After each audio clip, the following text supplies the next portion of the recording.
It's 1963, Paul McCartney's 21st birthday bash in Liverpool. The room is packed with stars, champagne is flowing, and everyone's celebrating the Beatles' meteoric rise. Then, a DJ makes one joke, just one, about John Lennon's honeymoon. Within seconds, Lennon grabs a stick and bits the man bloody in front of shocked partygoers. He'd later admit he could see himself ending the guy's life right there, like watching it play out on a screen. This wasn't some random outburst from a troubled kid. This was John Lennon, the man who'd soon preach world peace while hiding a terrifying darkness that nobody wanted to talk about. The world fell in love with the idea of John Lennon, the revolutionary artist, the voice of a generation, the dreamer asking us to imagine a world without war. But behind the round glasses and peaceful anthems lived someone far more complicated and disturbing than most fans ever realized.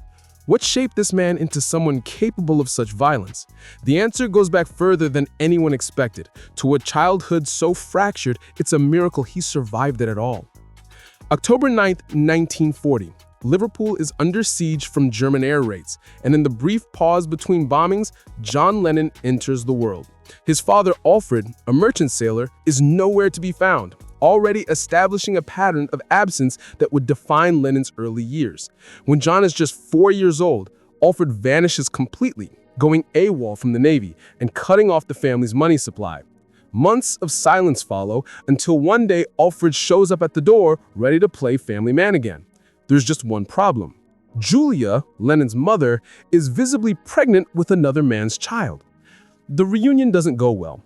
Julia's sister Mimi, prim and proper and completely fed up with her sister's chaotic lifestyle, swoops in like a rescue mission.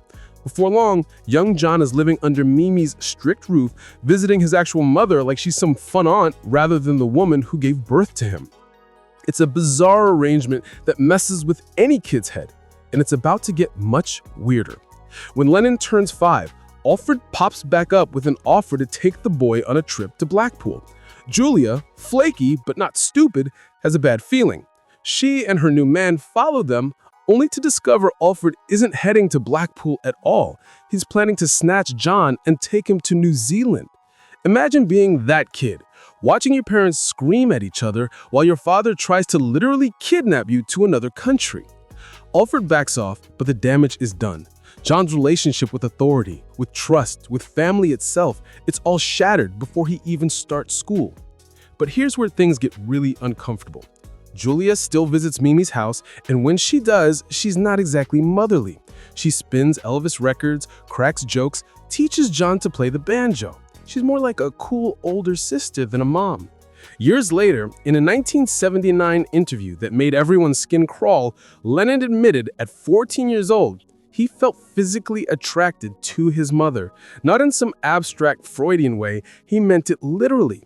He described lying in bed next to Julia and brushing up against her, wondering if he should make the move. He even said he thought she would have allowed it. Try processing that for a second. A teenage boy, already abandoned by both parents in different ways, now dealing with feelings he shouldn't have for the one person who's supposed to represent unconditional love. It's the kind of psychological damage that doesn't just go away. Julia, trying to support her son's musical dreams despite Mimi's disapproval, secretly buys 15-year-old John his first guitar and has it delivered to her house. Mimi finds out anyway and delivers one of her trademark jabs. "The guitar is all very well, John, but you'll never make a living out of it." We can laugh now knowing how wrong she was, but imagine hearing that from the woman raising you. For a brief moment in 1957, things actually look up. Lennon's attending Liverpool College of Arts, he started a band called the Quarrymen, and he's even got a girlfriend, fellow student Cynthia Powell. The pieces are finally falling into place. Then, in 1958, just 3 years after losing Uncle George, 17-year-old Lennon's world explodes again. His mother, Julia, is hit by a car after visiting Mimi's house. Just like that, she's gone. Lennon later tells an interviewer he lost her twice, once when he moved in with Mimi at 5, and again when she physically died. The rage from that second loss doesn't just simmer, it ignites like gasoline. Post-war England isn't exactly crawling with therapists. So Lennon does what damaged artists do. He channels everything into his music. The Quarrymen evolve, adding Paul McCartney's talent and George Harrison's quiet brilliance, along with bassist Stuart Sutcliffe and drummer Pete Best. By 1960, just 2 years after Julia's death, they score a 48-night residency in Hamburg, Germany. Aunt Mimi begs him to stay in art school. Thank God he doesn't listen. Hamburg is boot camp for the Beatles, but it's also where Lennon's substance use kicks into high gear. Uppers are everywhere in those seedy clubs, helping the band play marathon sets for dangerous crowds. McCartney later recalls that for every 1 pill he took, Lennon would take 4 or 5. It's the beginning of a chemical journey that will take him to some very dark places.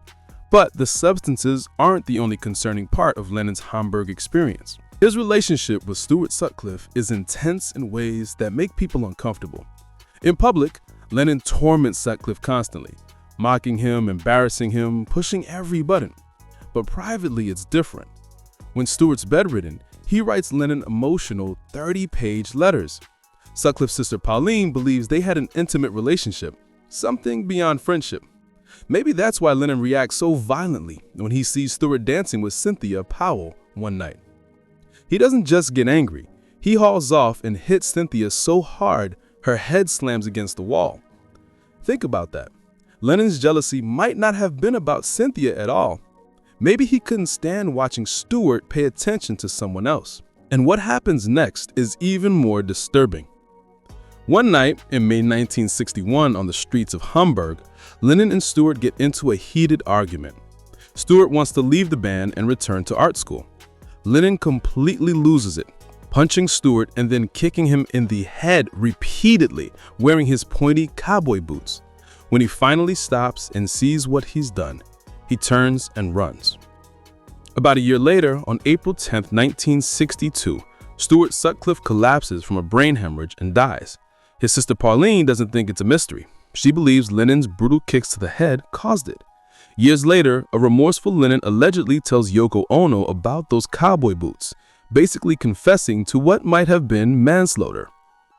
Stuart's been gone barely 2 months. When Cynthia drops a bomb, she's pregnant.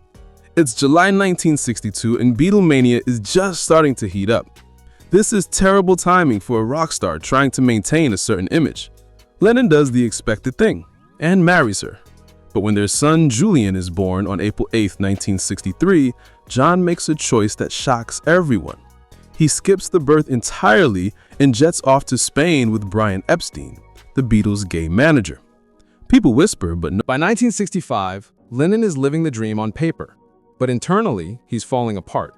He's gained weight, feels creatively stuck, and he's sick of Beatles concerts that sound like screaming contests. Then one night at a dinner party hosted by George Harrison's dentist, everything changes. The dentist secretly spikes their coffee with a substance nobody's expecting. Lennon and Harrison have no idea what's coming, but that trip cracks their world wide open and sends the Beatles' music hurtling in a completely new direction. After that first experience, Lennon and Harrison can barely relate to McCartney and Ringo anymore. The solution? Get everyone else to drop too. Ringo's game, but McCartney is terrified of losing control.